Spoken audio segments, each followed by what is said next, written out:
In the room listening, my name's David Young. I'm a member of Boot Brisbane up here in Cairns, and with me this evening is a fellow member of the Boot Brisbane crew up here in Cairns, Bill Bates. Good evening, Bill. Good morning, good afternoon, good evening, David. Good afternoon, good evening, and good night. That caters for everyone. That caters for everyone who's got to listen in the future. Well, there you go. Yes. I thought you were Jim Carrey there for a second out of that movie, but anyway. With us this evening, everybody, is a special guest, Clynton Hawks, who's a NQ First candidate for Townsville. Welcome, Clinton. Thanks very much for joining us. G'day, everyone. Thank you for having me. No, it's a pleasure. Clinton, you're a self-confessed, Townsville, born and bred, avid Central and North Queenslander, and we love the sound of everything that entails. And you've decided to put your hand up and run for NQ First for the seat of Townsville, and you're an avid supporter of a new state. Clinton, tell us about yourself, mate. You're obviously a young man and decided to put your name in the hat, and good on you. But what made you go towards having an actual run at the seat of Townsville based on the fact that you see us not having our fair share?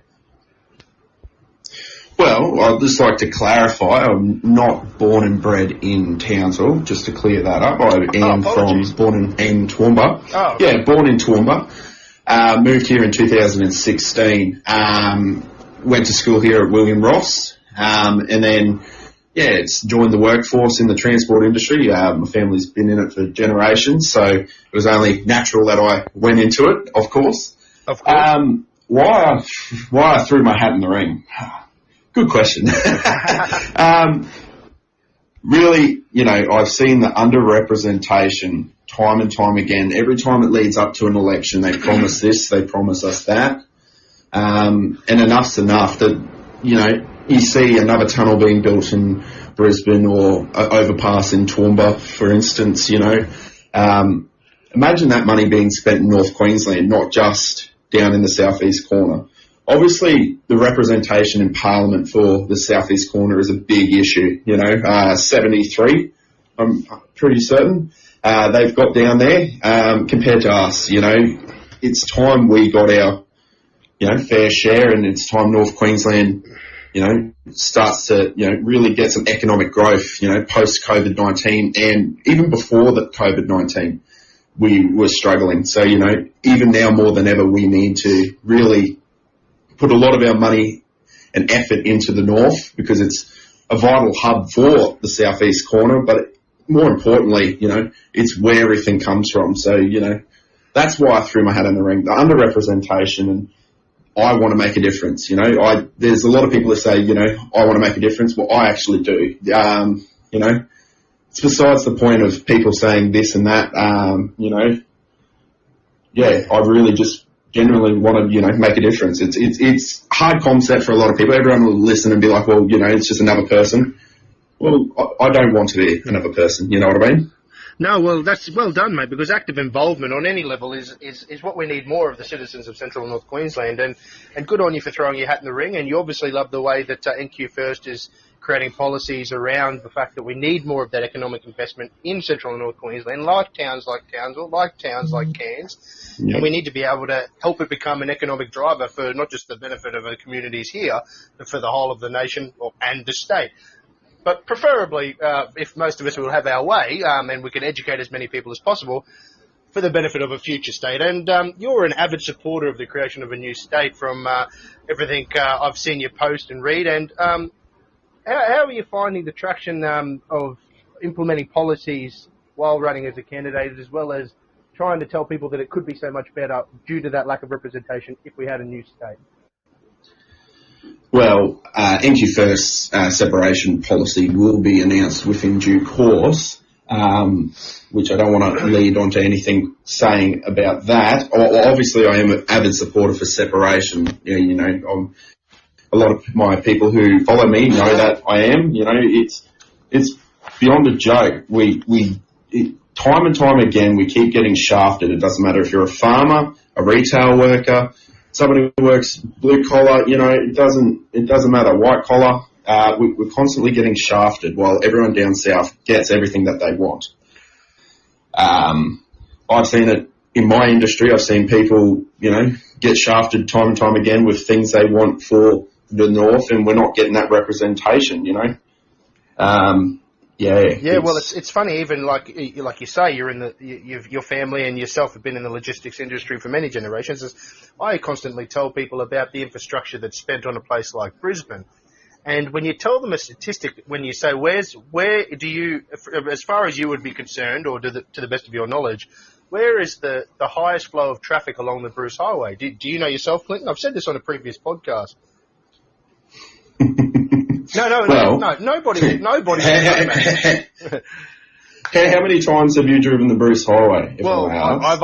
I've actually never driven the whole thing top to bottom, mate. But the point of mine. I know. Bill has. Yeah. Yeah. Bill's. Yeah, I know. Bill has. He's gotten around. He has. Bill's gotten around. That's for sure. But like I tell people that no matter how much you think about the spending of infrastructure in a place like Brisbane, whether it's an overpass or extension of highways or widening of the road. It's still the same amount of people. But the busiest part of the Bruce Highway is actually just south of where I live here in Edmonton, in Cairns, between Edmonton and Gordonvale. Oh yeah, because it's 2-lane. 2-lane. Yep, I used to drive that. I used to drive to Cairns once a week when I was driving and delivering plants to Bunningses and stuff like that. Yeah. That was my job. And you know, I used to leave here at 3 a.m. in the morning, drive all the way up to Cairns, be there at 9 o'clock. You know. I know what the road's like. I know what the conditions are like. I've travelled the area and I know what North Queensland needs. North Queensland First has announced $2 billion for roads to revival program, which will see vast upgrades to our road system, you know, north of Rockhampton. Rockhampton is the last place where we're building, you know, infrastructure projects. We've got a new bridge over the Fitzroy that we've committed to, a dual carriageway across the Burdekin, Gaganga Plains upgrades, and then a visionary tunnel up to Mareeba from Cairns. You know, why can't we build a tunnel? Why does Brisbane have to have another tunnel? You know what I mean? We have the people and the knowledge and the skills to do these things. It's that 73, the number 73, that is holding us back at every twist and turn, you know? Yes, correct. And look, and that's why whenever we think about the investment that currently happens, as it could happen within the status quo of the 73 representatives that currently resides in the southeast corner to the 17 or so that reside north of Rockhampton, investment's going to be great, but it could be so much better. If we were to have a state and be an economic driver of the nation, all these nation building and wealth building projects, we'd be able to just do it a whim. There'd be no squabbling, there'd be no begging and pleading. And it would just be beneficial to everybody, especially for those of us that are residents up here in Central and North Queensland. Exactly. Yeah. If we could level the playing field and have equal representation within North Queensland, say, hypothetically speaking, when we get a North Queensland state, equal representation has to be a big thing. That's the whole reason why we wanted to separate, because we had no equal representation. So when we create a state, you have to have that equal representation. Otherwise, we're losing as soon as we start. You know what I mean? Besides, you know, you get what I mean? Yeah, correct. No, it's 100%. Well, can I just jump in there? Well, there you go, Bill. Away you go. Yeah. I think the vast difference of having a Central and North Queensland state is we have got that distribution of population in numerous centres already, whereas at the moment we've got this imbalance where there's nearly 4 million people in the southeast corner and only 1 million in Central and North Queensland. Once we divide, you basically got big centres of Cairns, Townsville, Mackay, Rockhampton, and then you also got a reasonable size in Gladstone. But you've got 4 major population centres. So you're not going to have that imbalance in one region from the other like we currently got in the state of Queensland, where there's 4 times more population in that southeast corner compared to Central and North Queensland. The imbalance completely goes away. And so when it comes to the breakup of number of seats in Central and North Queensland, they would be fairly evenly distributed between the far north region, the northern region of Cairns, Mackay, Isaacs, and Central Queensland, which basically Gladstone and Rockhampton, and then of course out west from each one of those population centres, there would be a reduced number of seats because of the lower population. But we'll never have that imbalance that we've currently got. So when it comes to actually sitting down in the Parliament, you might say, mate, say you had a Parliament as big as Tasmania, you'd have 25 lower house members and 15 upper house members. Well, those 25 members would be evenly spread out between those major, what we call service hubs, port hubs. And so you won't get any sort of great advantage of one region over the other, hogging all the infrastructure or the funding. And the funds, So that's one of the big differences. The other thing is the projects that are, there's no multi-billion-dollar projects in Central and North Queensland, but if there were multi-billion-dollar projects in North Queensland, they'd actually be creating wealth. Now, if you look at this Cross River Rail tunnel, that's I think it was started off at about $4 billion. I think it's up to, I think they're working on a $7 billion finish, but it's more likely to be 10. What wealth is that actually going to generate for that $10 billion spend? It's not. It's actually, it will put more people on those subsidised public transport systems, and it won't actually generate any wealth. But if you spent $5 billion on a major road project up here, you improve the economy. If you spend it on a dam, you improve the economy. If you spend it on some other project, you create wealth. And that's the big difference between the spends that are likely to happen in Central and North Queensland with a separate state versus we'll always be begging and catching up for the things that we should have had years ago anyway. Well, that's correct. Oh, we're stuck in the 90s. If you think about it, if you really think about it, we're still stuck in the 90s in North Queensland. It's just the way it is, The quality of infrastructure, we're behind the 8 ball compared to the southeast corner, and that's the way it is at the moment. But on October 31st, if North Queensland is successful in securing the balance of power, we will see a vast change in the landscape here in North Queensland. We've got $6 billion dedicated for our real royalties for regions. Like you just said, Bill, the Cross River Rail started at 4, now it's at 6, now it's at 10. Could you imagine $10 billion being spent here in North Queensland? It's mind-boggling when you think about it, compared to what's being spent here now, Yeah, I guess that's ultimately one of the problems about the economic development currently under the existing state, though, is as the economic activity might increase and revenue increases from places like Central and North Queensland, if it does, say the balance of power allowed for all that investment.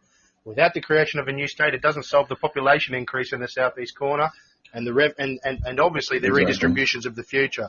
So with an avenue of increasing seats in the existing Queensland Parliament, who's to say that we don't have less representation but actually make more money in the existing system? Were you about to say something, Bill? Yes, I applaud the idea of winning, and that's what we need, is the balance of power be held by minor parties from Central and North Queensland. We had John McKell on this podcast a couple of weeks ago. He was the former Speaker of the Queensland Parliament. He also gave us a bit of insight in regards to previous hung parliaments, and there's been a few. And basically that's what we're looking forward to and hoping for this next election. However, if you win the balance of Parliament, if your first priority is not delivering a separate state of Central and North Queensland, I think you're basically misrepresenting yourself to the people of Central and North Queensland, because your constitution clearly shows that you want a separate state. So if Bill, you have it's written in it, and you don't deliver it, or you're not prepared to deliver it, you rather blackmail the southeast corner to deliver their money to us, well, then I think it's a missed opportunity. We're going to have a repeat of what happened last time a minor party here in North Queensland got the balance of power and went with the Red Army. You know what I mean? Again, you're not quite 100% right there. In the in the 2015 election, there was a hung parliament, but you'll find the I think it was independent Liberal guy, Wellman, I think his name, he guaranteed the Labor Party supply. And once he did that, there was It's no all Labor. balance of power issue. Like the KAP made itself relevant to pass legislation, but it did not hold the balance of power. So there's things there that you need to look at.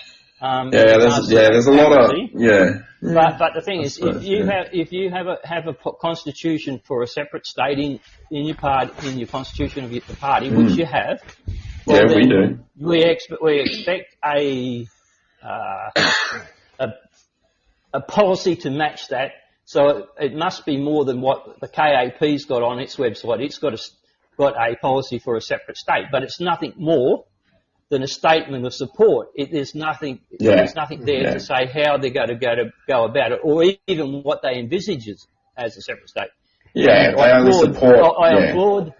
applaud Jason. At least he's the only politician that's ever given a line in the sand in regards to what he thinks is the North Queensland southern border at 24 degrees south, which 24 degrees south is much more than the Catters have ever done and since the time 20 years or so that Bob Catter's been talking on the issue. He's never delivered a concise southern border. Yeah, that's it. Like I said, North Queensland first. We've got a lot of policy rolling out. We've got our law and order policy coming out this month, which will be announced in Townsville in the coming weeks. After that, we've got a lot. We've only got 10 weeks, like you said at the start. We've only got 10 weeks. We've got our separate state policy coming out in due course, which will be announced before the election. We've got a lot to go.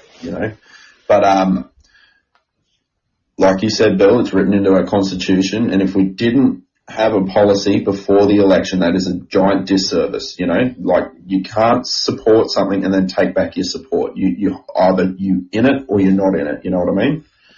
Well, it's 100% fair enough. You also have to put an underlying principles behind the policies that you would implement if you were likewise helping make a government that accepted the proviso to make a commission into a North Queensland state.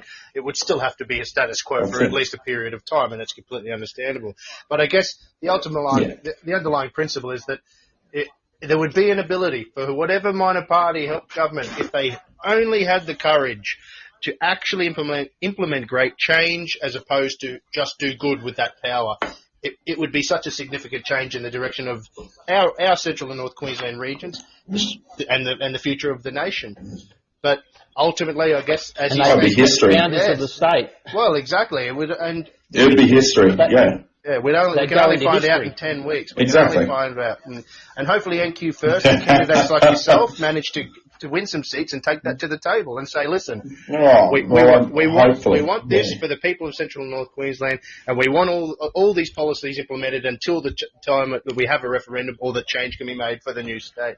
And it's only good. It's only exciting times, mate, and we wish you the best of luck on taking that to the people of the seat of Townsville, and that yourself and all the other candidates of NQ First who are a part of the party that is the best option for anybody wanting to vote on the opportunities for a North Queensland state in the future. And to help you guys is to help ourselves and to make a better future for Central and North Queensland. Mate, yeah. But I guess exactly. Let's take another tack, Clinton. As a candidate running for the seat of Townsville, how are things on the ground, mate? Obviously, other than the wanting to actively initiate change for Townsville, there must be other circumstances. And for all the people that I know and that live and have grown up in Townsville, there are certain aspects of the community that are suffering, and times are tough. And it only takes Jason's car getting hit the other week to realise that there's lots of stolen cars driving around and there's lots of crime happening, especially juvenile crime. Was that a component of you wanting to also put your hand up and try and enact change, that you see the community starting to change in ways that's only for the bad? Well, people are starting to resent each other, and there's no need to. In the community, a lot of people, are resenting everyone, and it's becoming a serious issue. All these stolen cars, it needs to come to a stop. That's why we're announcing our law and order policy. Obviously, it just needs to be done.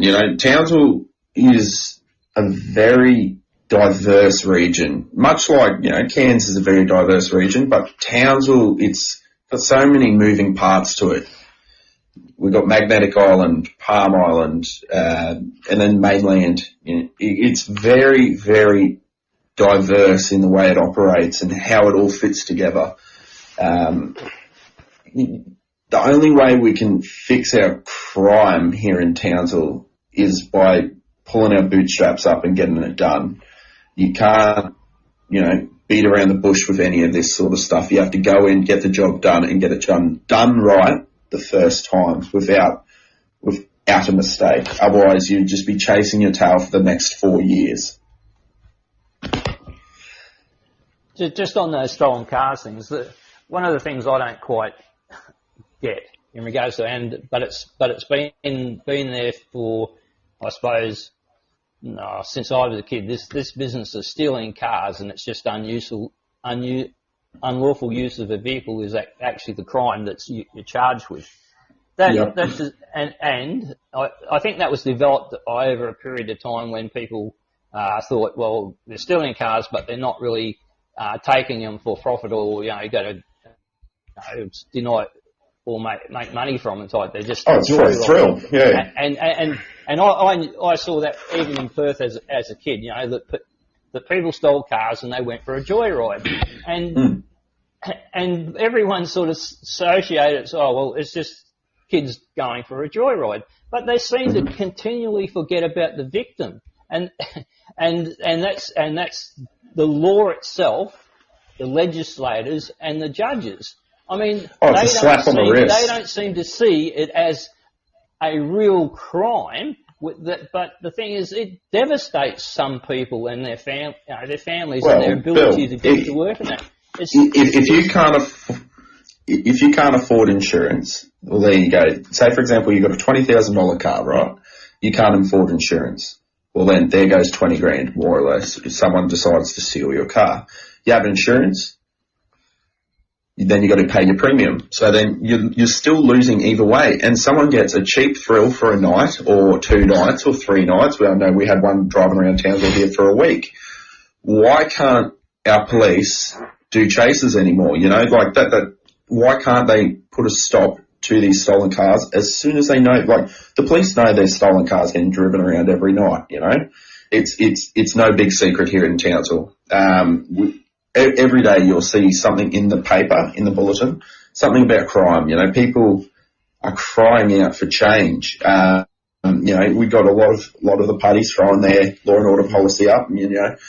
There's no, downfall to any of their policies. They're all really good policies, but you have to implement the change. That's what has to happen. Like I said, car chases. Why can't we do that? You'd stop a car within minutes if you could, pull them up, I know for a fact if you're driving around a Hyundai Getz and the coppers have got a 200 series, I'm pretty sure they'd pull up a Hyundai Getz with their bull bar pretty quick, It's a matter of getting the change done. I know I've seen stolen cars driving around Townsville. I know last night I live here in Garbett, here in the great suburb of Garbett. We had a car driving around 2 nights ago doing burnouts around every corner, Why can't the police be there to stop that car? The police station's only just down the road. It's becoming beyond a joke, and like I've said, it just needs to change. They could probably hear the burnout from the station.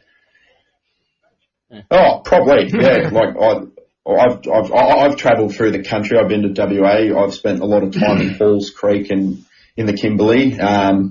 Kalgoringi near Top Springs in the Northern Territory. My father used to cart cattle feed into the territory in WA, so I've seen a lot of communities and seen how they handle things and what we can do to, not so much use what they do, but mimic that, and put our spin on things and use that as a way to, push forward. Bill? I was just going to say, when the police go out and catch them, then it's the frustrating business that they go through all their paperwork to get these people charged and that, and they take them to the courts and Well, disappear. So, the government, we're paying our police. We're paying our police to do a job, and they're filling out paperwork. It takes hours to do. They catch these criminals. They send them into lockup overnight, and then they go to the court and they get a slap on the wrist and they walk out free. And the next night, what do you think they're doing? Back out stealing another car. It's been seen over and over and over again here in Townsville. And especially if they're below a certain age. The longer we let it go.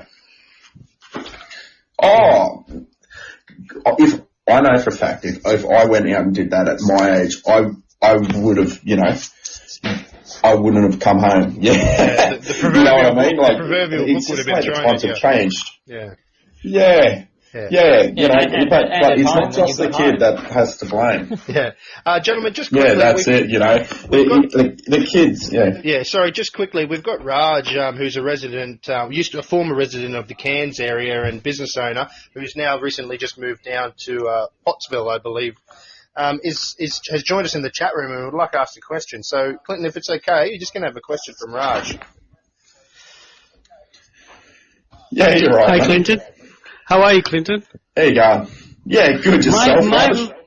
Good. My question really, considering Jason's background, is what's going to happen to state of origin with the new state? How do you think a North Queensland SEQ state of origin would go?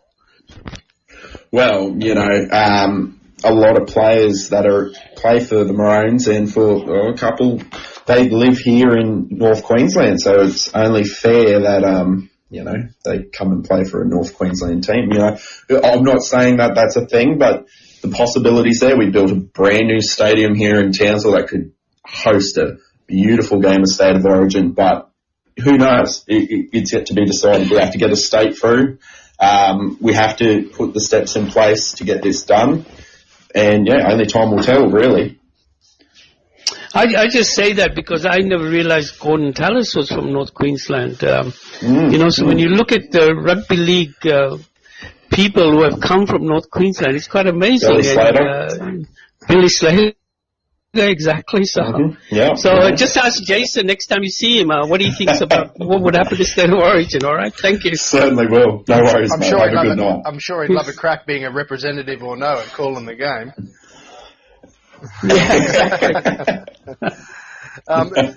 It's funny though. It's one of those things that we could even attest to as well. As there's many a story, and when it comes to sporting representation, we could go into that field as well. Is that the state representative teams have been proven in the past to have a bias towards children of whatever age group representation team that they are applying for, of missing out purely based on the fact that they are from Central and North Queensland. Now, I can't remember exact stories, but I do know I have heard of two, and whether it's state representation and knowing that they could just choose the next child that was on the list of people to represent the state, or a child who was up in Cairns or Townsville, that there has actively been a decision just for the convenience of picking a child that was closer to Brisbane, where the whole team would be based and trained out of. Now, that would be the same. That would be the same, and even in a sense for a new state.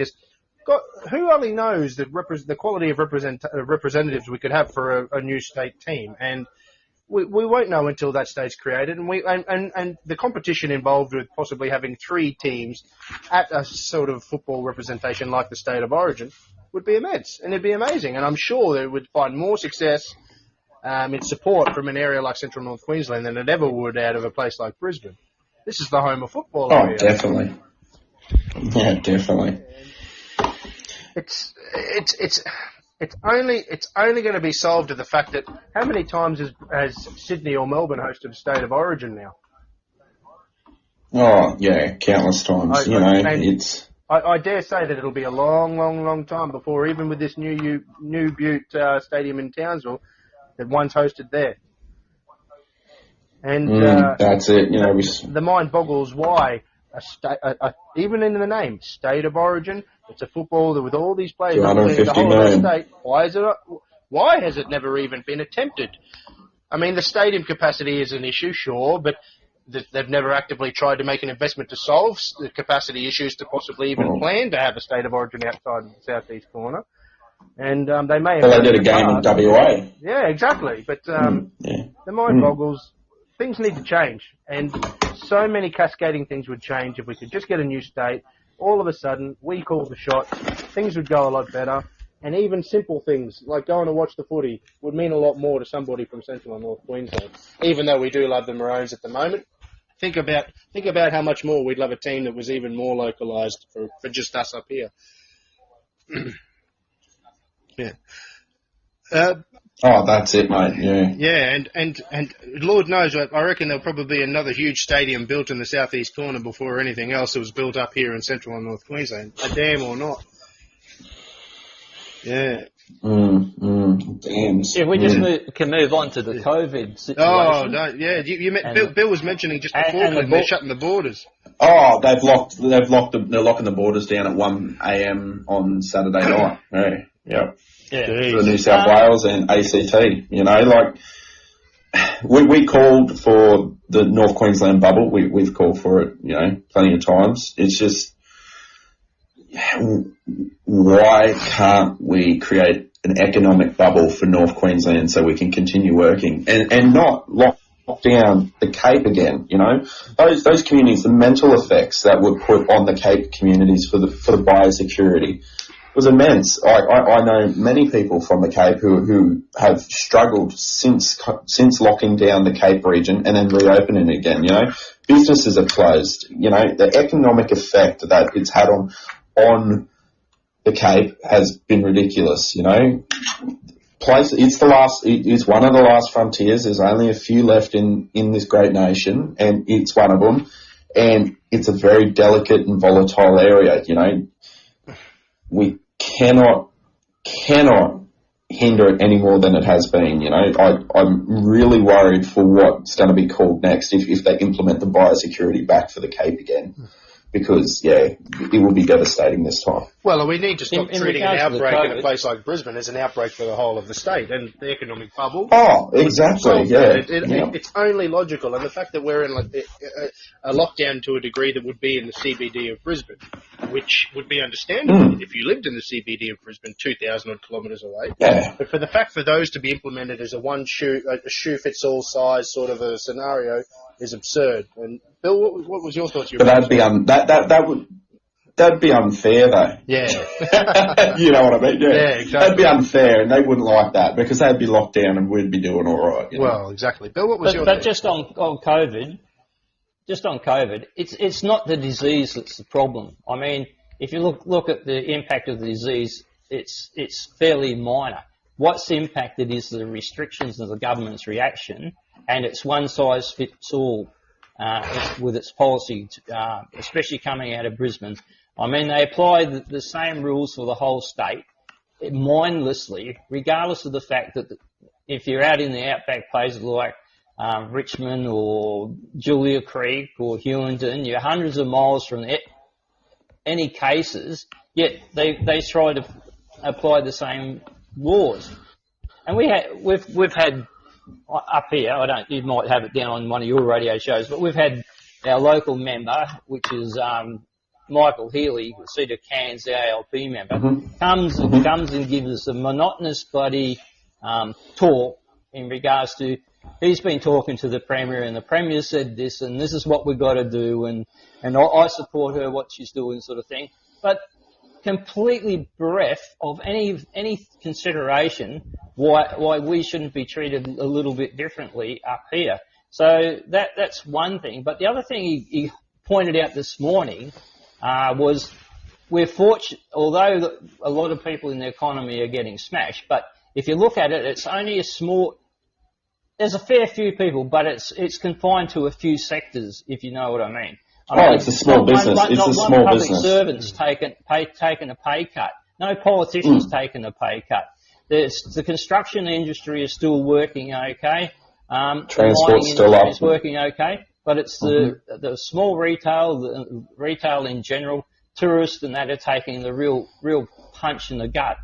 And one of his comments was, fortunately, the mining's still going on, so money's still flowing in the coffers, so we can support our economy.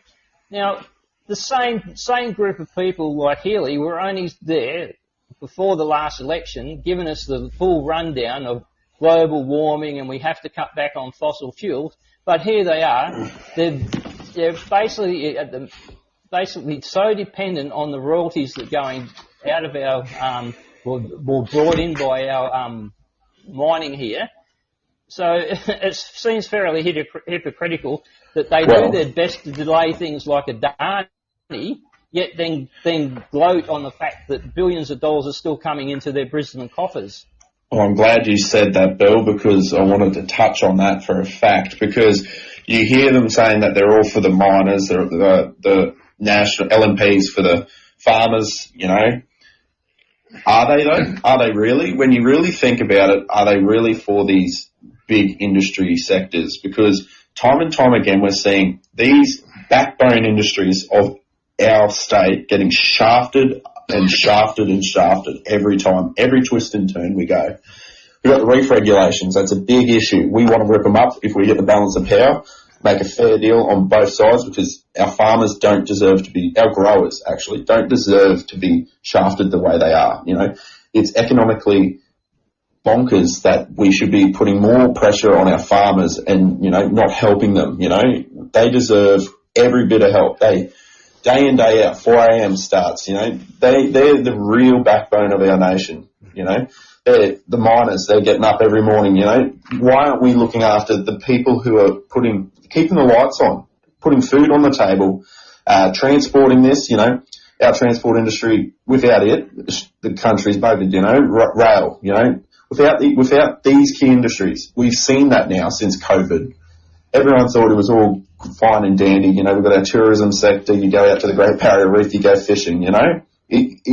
It's all a contributing factor, but our three backbone industries is mining, agriculture, and the transport industry, which covers, you know, trains, trucks, buses, you know. Those three industries are really what keeping our state and our wider country afloat, you know. And the beauty of it is in a place like Central and North Queensland, even when a pandemic hits like COVID, the plants don't stop growing.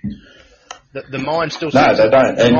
The mine's going to sit there idle until we go and mine it, and because they're so isolated as well from generally from most communities, it only makes sense. The economic activity involved in both of those industries, and then the flowing onto logistics, like you said, should only continue. It's mind-boggling, as you say. And you see time and time again, you see Labor stand up and say they're for the miners, but then they're not when you really think about it. It was only right before COVID happened, they said they like, when was the last time they won Burdekin? You know, it comes down to that, you know. We saw at the federal election, you know, the same thing again. Why isn't the LNP ripping up the reef regulations to look after their farmers? They were just in the Burdekin talking about water security for our farmers and how they want to help them and make sure that they're being looked after and everything. Why can't they see the fact that this is economically killing their business and not bring it to the forefront and figuring out a solution to fix the issue, you know? But we know the answer. Yeah, we know. Okay. What's the answer? I know. What's the answer, Bill? The answer is no party that's centred in Brisbane, right, can write policy to satisfy everyone in this vast state, because there's such a diversity. So you've got both major parties in particular. They're trying to win those 73 seats in the southeast corner. Yeah. Now they're not going to. Now they've got to sort. The thing is, they've got to satisfy they've got to satisfy the sensitivities of the people in the southeast corner, and a lot of the times that is to the detriment to the needs of the people of Central and North Queensland. If you look at the Vegetation Management Act and then the reef regulations, if you went to the Australian Conservation Foundation and the Australian Marine Conservation websites, a couple of years ago, you would have seen actually the basis of those pieces of legislation on those websites. Now, the southeast corner, that type of legislation appeals to those people down in the southeast corner. They think they're saving the world, but they don't understand that it's basically putting a burden, a ridiculous burden, on the people in business in Central and North Queensland, and basically has potential to destroy their livelihoods. And we've already seen it in the fishing industry. I think we're basically down to a handful of licences in the state. Yeah, it's crippling a lot of key industry. Like the reef regulations is crippling our growers, up and down the coast. Sugar's a giant industry here in North Queensland. It's huge, and the potential for it is, it's unreal what we can still achieve. It's not been maxed out. None of our industries here in North Queensland are maxed out. In the way where we could, truly push our state forward. We could bring back uranium mining, lifting the ban on that. That's another economic stream post-COVID. That's one of our policies. It can be done, and it won't be done unless we vote NQ first on October 31. We need to diversify our portfolio post-COVID-19 to push into a new era of Queensland or North Queensland when we push through our policy for the separate state when it gets announced before the election. We need to look at other ways we can be making money for our coffers, for our state coffers.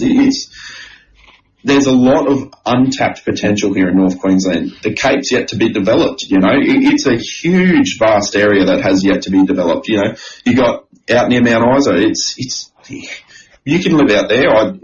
I know I would, there's nothing wrong with the regions. We need to, bring people away from these major population centres and, give the people in these regional towns, job opportunities. Benefits for moving, job opportunity. Yeah, that's true. Benefits to move out to these regional places so we can start growing our regions.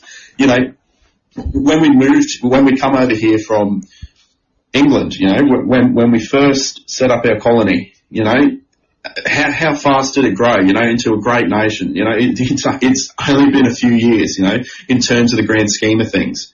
When you look at other countries like in Southeast Asia and stuff like that, we're only new, and we've got a lot to go. We've got a lot of development to do, and it's only getting started. But we cannot continue to focus on Brisbane. I'm not going to say the southeast corner anymore. You can't keep focusing on Brisbane because what's it doing for the rest of the state? Providing a big centralised hub for all our major services. Why can't we decentralise it? Why can't we move key things to focus on? Why can't we have our, biosecurity up here in North Queensland? Why does that have to be so centralised? Let them stay the way they are, but when we I know that. We have the Department of Energy and Mines saying Mount Isa, the Education Department in Townsville, the main road. That's fair enough. I know. We can do that from the outset and make sure the economy that's in the public service is actually spread out as far as possible across the state, rather than centralised in one major capital city. So we've got to do that in the first instance. Exactly. Like when we put the case forward for a new state, you have to have it decentralised. You cannot have a major hub because otherwise we're defeating the whole entire purpose of doing it in the first place. The whole reason we did it, want to do it, and will do it. Well, I hope we will. I know it's going to happen eventually. Because it's so centralised. We're 73 seats in Brisbane alone. That's the whole basis is why we're not getting our fair share of the pie. We need, when we do it, to remove the centralisation, relocate them to the areas that they need to be focused on so we can, get equal opportunity for jobs, white collar and blue collar jobs out in these remote regions because that is why that's how places develop. That's how any country's developed in the history of the human race. Yeah. Well, as the economic by the time opportunities develop there too, it only hinders us further. And as Bill outlined, is the sensitivities of the Brisbane voter, or the Brisbane voter is a good way to put it, as you said, not just the southeast corner. The Brisbane voter's sensitivities, at most points, are the opposite to the wants and the needs and the thoughts of somebody from a place like Central and North Queensland.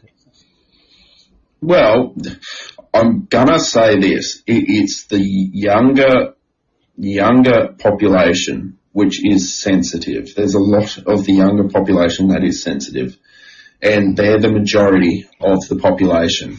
There's not a lot of non-sensitive, 19, 21, 25-year-olds, 30-year-olds. There's not a lot of them. I don't understand why. You know what I mean? I'm pretty sure you could agree. I don't understand why. I don't know what's appealing. They've never had to understand of the economic benefits of a mine that's only located 4 hours drive away. They've never really had to understand, if they've grown up in Brisbane, of course, they've never had to understand the economic activity that's involved with both the diesel fitters that fix the equipment on a farm and the farm selling the produce. What I'm going to say is I grew up in a truck. My father was a truck driver. He owned a pretty successful transport business here in Townsville and Townsville until we moved. I've travelled and traversed this country. I've been to some places you'd never ever dream of being. You would never even know it existed. I was King Leopold Ranges up in the Kimberley, out on the Gibb River Road. The things I've seen and the experience I've gained from travelling to these different regions of our country and seeing how they operate. When I was 5, my father pushed a burnt out car off a bridge because it was in the middle of a jump up. Could you imagine someone doing that in the middle of the Brisbane CBD? You know what I mean? It's things like that, going on stations and seeing how they work and how they operate, or going to mines. I did a quick stint in Moranbah carting for Coates Hire, doing all the mining equipment. Going to all the Peak Downs mine down there in Moranbah, or Cavill Ridge or Saraji, to name a few, going to those mines and seeing how they operate and how the FIFO workers work. And, why can't we move past the fact that it's not all daisies and rainbows and unicorns and the grass is greener on the other side? The grass is green and it's on the side we're on.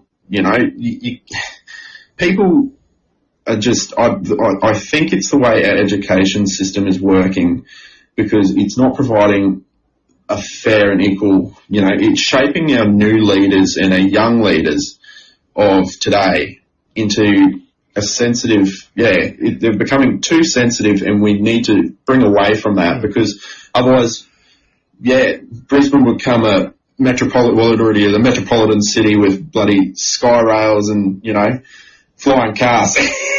You know what I mean? At everyone else's expense, of course. And we'll go back to horse-drawn carts and dirt roads. You know what I mean? Well, I think we just need to admit that as communities, we've reached a point that we're different.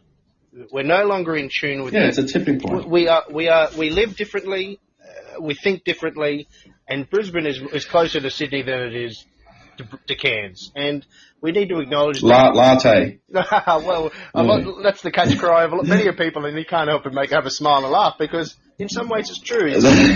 You can't solve the latte sippers. You can't solve the problems with your legs crossed on the side of George Street sipping a coffee. You got to just roll your sleeves up and get it done, and that's the way North Queenslanders like to do it. It's the way Central Queenslanders like to do it, and that's why we're the backbone of the state when it comes to revenue from mining and from agriculture.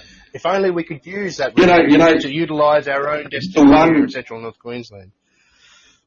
Yeah, that's it. The one thing I always get asked when I put the question to a separate state to people, when I talk to them, what about Brisbane? What about the southeast? Well, that's simple. Diversify. Victoria does it. Why can't you? People ask me that simple question. What's going to happen to Queensland once we separate? Well, that's up to them to decide. That's their own pathway. We want to have our equal representation. And why would you be worried about the southeast corner? Why not just let them diversify and do what they need to do? They'll be fine, you know. No matter what, they're not going to go anywhere. Brisbane will still be there, you know. It's hard when you're trying to push the idea of a separate state to people. A lot of people are on board with it. Don't get me wrong. You know, we got plenty of people. I've got a lot of support from people who want a separate state because they're fed up. Because why can't we have a tunnel? You know, why can't we have a tunnel up the Corinda Range? You know, why can't we have a dual carriageway across the Burdick? And why do we have to have a bridge that's been there since the dawn of time? You know, and has to get repaired because it's not galvanized. You know, why does Bruce Highway have to get cut every time it floods? You know, it shouldn't. Bruce Highway shouldn't be cut every time it rains. You know, the representation needs to be there, and it's time to get it done. We need to bang drums and get this point across, because the longer we leave it, the longer it doesn't happen. And we need to keep banging the drum to let people know that we're not going to go away. We're not going to just curl up and crawl into a ball. You know, this isn't the referendum to, you know, change, to break Western Australia away as an independent country with the GDP of Finland. You know, we want to be a part of Australia. A lot of people ask me, what do we want to separate from Australia? No, we want to be a part of Australia under this great federation, but be our own state so we get the equal opportunity as anyone else in this great nation. You know, and we certainly cannot continue to. Sorry, mate. No, continue. Continue. Yeah. We cannot continue to dawdle on this issue, because it's becoming a big thorn in a lot of people's minds. Because why can't we get it done? Like, I just seen a comment, why can't we build a dam? Well, why can't we? You know, we've announced 1.6 billion for water infrastructure. You know, they're raising the Burdick Dam wall by 14.5 metres. You know, the opportunity is there. We have the resources, we have the minds to do it, we have the people to do it. You know, it's common sense. We have no common sense as a population. Like, a lot of people have common sense, don't get me wrong, but to implement these ideas, we've got to bring a common sense approach back to it, because no one is thinking that way anymore. And like you said, it's the soft generation which is really hindering our ability to get these things done. And I'm fed up with it. That's why I put my hand up. You know, I want to see the common sense come back to things so we can build dams, we can build these great infrastructure projects for our great region of Central and North Queensland, because it's why can't we? Exactly. That's the question. Why can't we? And I guess there's a couple components there too, is the common sense is gone because of the voter. The common sense of the voter is predominantly in Brisbane. So we're never going to get what makes sense to us when we're in a system that's predominantly weighted towards what benefits Brisbane. And you know what? Labor's got a huge war chest. They've been there. You know, Labor's the oldest. You know, and then the LNP, they've got a good sizable war chest as well. You know, there's no doubt about that. But why can't someone new put their hand up, and why can't voters think outside the square and be like, hey, these guys actually have some great policies and project announcements, you know? Like, why can't the voter see through? It's like they've got beer goggles on. That's what it seems like. They've got their beer goggles on, and they can't see past the fact that there's only one or the other. It's time to break the cycle, break the wheel, and see past that idea and push forward into a new generation of North Queensland, Central and North Queensland, and see the fact that we can be building these massive infrastructure projects. We have the capabilities to do it. They're like Snowy River 2.0 that got announced, you know. Why can't we be doing stuff like that, you know? We see everything else happening here in Australia, and we don't have the representation. We don't have the people in Parliament. That's why we need to separate. That's why we need to separate. And we certainly deserve as much representation as Tasmania as well. If we were to join the Federation, we certainly deserve 12 senators. If Tasmania can have 12 senators to get everything they need at a federal level, God knows the economic potential we could draw from that. Gentlemen, I just wanted to say we're approaching an hour, so we should start wrapping things up. Bill, did you have any final thoughts? Oh, I just want to jump in on a couple of points. There seems to be two camps. There's the people who think a new state, well, Central North Queensland state wouldn't be viable, and then you got the other camp that think, well, what about poor old southeast Queensland when we take the mining royalties off them? So it's quite a quandary in regards to there's that sort of variation in people's thinking around a new state, that A, a new state wouldn't be viable, and B, Queensland, what's left of it, would be suffering without our money.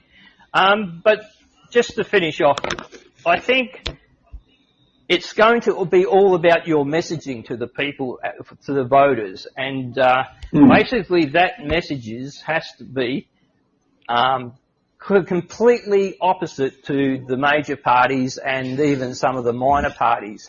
And basically your message, I think, got to be, is that you have the confidence in the million people of Central and North Queensland to govern themselves.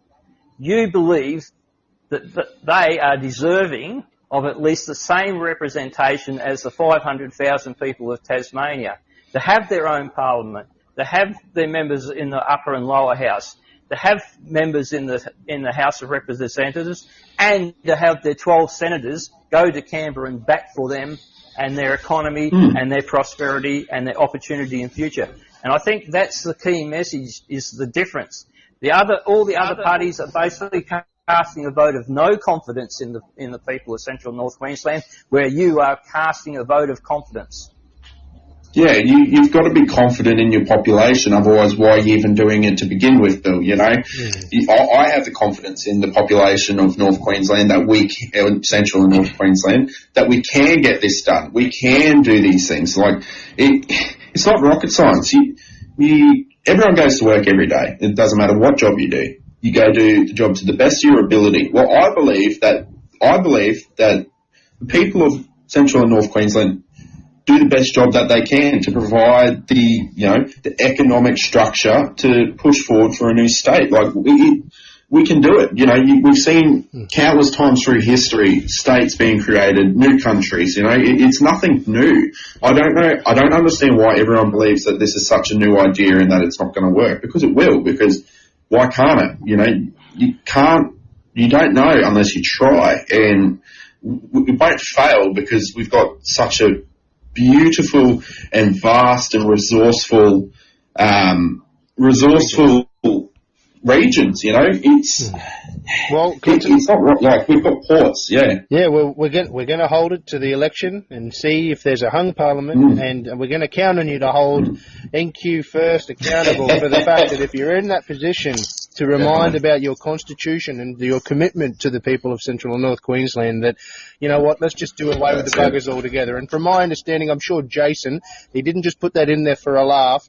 I'm pretty sure he'd love to rid himself of all his former colleagues at places like the LNP and former opposites of the ALP, because he understands the system, and the sooner we can get rid of them and do our own thing, the better for everybody, both in our representation in the federal system, that's it, mate. in the new system, and the economic benefits that would flow out throughout. We've got Raj again, just joined the room, I think wants to quickly get another question in also. So Raj, did you have another question? Yeah, can I just to give some feedback to Clinton? I've been looking at this issue for a few years, and I've never forgotten. I'll give you a quick story. I was listening on the ABC one evening driving home, and a lady from London. They were interviewing a lady in London, a Queenslander from Rockhampton who had moved to London, and the announcer asked her, when would you come back to Australia? And do you know what her answer was? She said, when you create a new state in North Queensland. Exactly. She had to leave the country. Exactly. So there's a lot of people who are very passionate on this issue. And I would just, what Bill said, I totally agree with him. I just feel Jason and your party has to just keep driving the message. You know, elections are simple. Focus on one message, and I think people will vote on this issue. You know, I am 100% convinced, you know, when they walk in that voting booth, it'll be, yes, I want the North Queensland state, and I'm going to vote for the party that's going to give it to me. Okay, that's just my opinion. No, that's a very valid one, mate. Yeah, you know, it's a hard issue because of a lot of people in the southeast corner, but we're not about the southeast corner. We're about Central and North Queensland and what's best for us. So I'm a passionate separatist. I know, Bill, you're certainly one. You know, the only way we're going to keep pushing this idea is by banging drums and getting boots on the ground, so pushing this idea every single day, because it's not going to go away. I know I'm not. I know Bill's not. You know, the further we push it, the more support we get for it. And I know there's a lot of support, and there's plenty growing as we speak right now, you know. And I know it will be reflective on polling day on October 31st and pre-polling, and it's as simple as that. When we announce our policy our separation policy, you will see how we want to transform North Queensland into something really special, you know. Well said, mate. Well said. I guess we're in that seat where we can only wait to see. So, Raj, were you happy with Clinton's answer there? Yes, very happy. Thank you very much, Excellent, Clinton. excellent. And good luck. I just wish you luck, that's all. Yeah. Thank you, mate. Thank you. It means a lot, honestly. So, Bill, are you happy? Otherwise, I'll make a comment and we'll wrap it up. And I think it's time to wrap it up. But I'd like to speak to Clinton sometime. We'll give us a ring and discuss. Yeah, no, that'd be great, mate. We'll discuss what we think should be in your separate state policy. Yeah, no, that'd be great, mate. Yeah, certainly. Set aside a whole afternoon, Clinton. Oh, well, I've already set aside plenty of time, but I've always got time to burn, you know. Oh, no, good on you. Well, we can only wish you luck for the remaining 10 weeks of the election, and wish you all the best when everyone walks in to cast their votes. We know you'll get a good result because there's more people that are in the seat to see that change needs to happen, and that you guys with NQ First are a good avenue to be able to get a new state for us and for a better and brighter future for both our regions. And it's great to know that there's that legitimate third option, because everyone understands. That's it, mate. Yeah. Everyone understands how bad it is now under Labor, and everyone understands that the Liberal National parties will be a little bit better in some different ways, maybe worse in others. But it's good to know that the party that's going to push the agenda for a North Queensland state to solve many, if not all, of all those issues that ail us from the parliamentary representation that is so heavily biased towards Brisbane, is you guys at NQ First. And we wish you the best of luck. We wish Jason the best of luck and all the other candidates with NQ First. And thank you for taking the time to speak with us tonight on the show. No, any time, mate. No, thank you very much for inviting me on. It's great to, you know, talk to everyone and let everyone know that NQ First is here to put up a real fight at come polling day on October 31st, and that we're going to put you first no matter what. You know, it's in our name. Separation for a new state's in our constitution. You know, it's not like we don't listen. We want to see North Queensland be put first, you know. It's not rocket science, and I know we can get it done, and under North Queensland First we will get it done. Well, there you go. You heard it, ladies and gentlemen. Put NQ first when the time comes, of course. So thank you very much again, guys. Good evening, everybody. Good evening, Bill. Good evening, Raj. Good evening, everybody listening in the room, and good luck, Clinton, and be speaking soon. And if anyone wants to learn more about Clinton, if you're in the Townsville area, you can go to his Facebook page, Clynton Hawks, candidate for Townsville with NQ First, or visit the NQ First page, no doubt, to learn more about their policies. Predominantly, you could read about their policy on NQ State when it is launched sometime soon, did you say, as well as everything else that you guys are running with leading up to the election? And likewise, yeah, well, definitely. Just go to nqfirst.com.au. Oh, there you go. And likewise, if anyone wants to learn more about the campaign in general for the creation of a new state for Central and North Queensland, you can go to bootbrisbane.com or bootbrisbane.com Facebook page. Likewise, there's Yes to a North Queensland State, the sponsor of this show, and you can get involved in the conversation and learn what you can do to help along the cause. So good evening, everybody. Good night, and have a great end of the week, eh? Good night, David. Good evening, gentlemen. Good night, everyone.